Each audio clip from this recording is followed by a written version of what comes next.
ஒரிசாவிலிருந்து தருமபுரி வழியாக கேரளாவிற்கு அரிசி பாரம் ஏற்றி சென்ற லாரி டிரைவரின் கட்டுப்பாட்டை இழந்து சாலையின் நடுவே இருந்து சென்டர் மீடியன் தடுப்பை கடந்த சாலையின் மறுபுறம் கவிழ்ந்து விபத்துக்குள்ளாகியிருக்கிறது.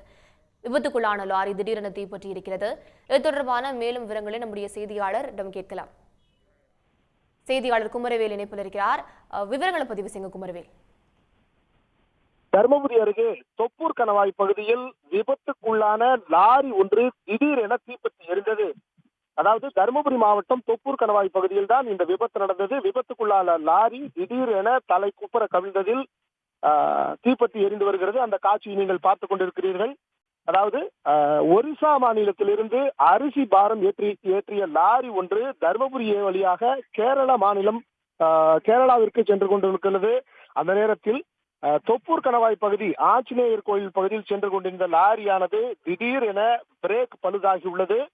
பிரேக் பழுதான அந்த லாரி சாலையின் நடுவே இருக்கின்ற அந்த சென்டர் மீடியன் தடுப்பு சுவரை தாண்டி சாலையின் மறுபுறம் தலைக்குப்புற கவிழ்ந்து திடீரென விபத்துக்குள்ளானது.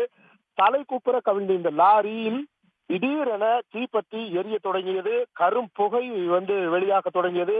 இதனைத் தொடர்ந்து தகவல் அறிந்து சம்பவ இடத்திற்கு சென்ற தொப்பூர் போலீசார் தீயணைப்பு துறையினருக்கு தகவல் கொடுத்தனர். தீயணைப்பு துறையினர் சம்பவ இடத்திற்கு தீப்பற்றி எரிந்து கொண்டிருக்கின்ற அந்த லாரியை அணைத்து வருகின்றனர்.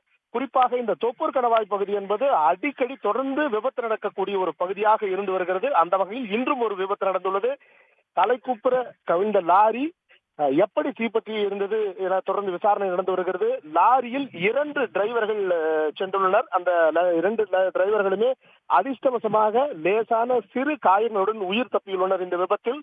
அதே போல லாரியில் சுமார் 30 டன் எடையுள்ள அரிசி இருந்துள்ளது. அந்த அரிசியில் ஏறத்தாழ கிட்டத்தட்ட 40% மேல் ஸ்டீல் அரிசி கருகியுள்ளது.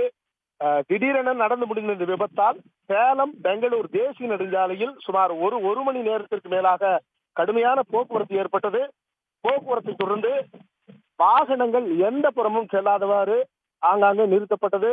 தீயணைப்பு வாகனம் பற்றி எரிந்து கொண்டிருக்கின்ற அந்த லாரியை தண்ணீரை பீச்சி அணைத்தனர்.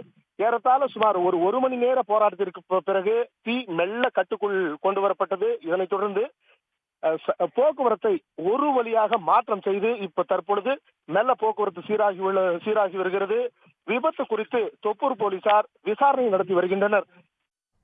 உங்களுடைய விரிவான தகவலுக்கு நன்றி குமரவேல். உடனுக்குடன் செய்திகளை தெரிந்து கொள்ள சன் நியூஸ் பெல் ஐகானை கிளிக் பண்ணுங்க.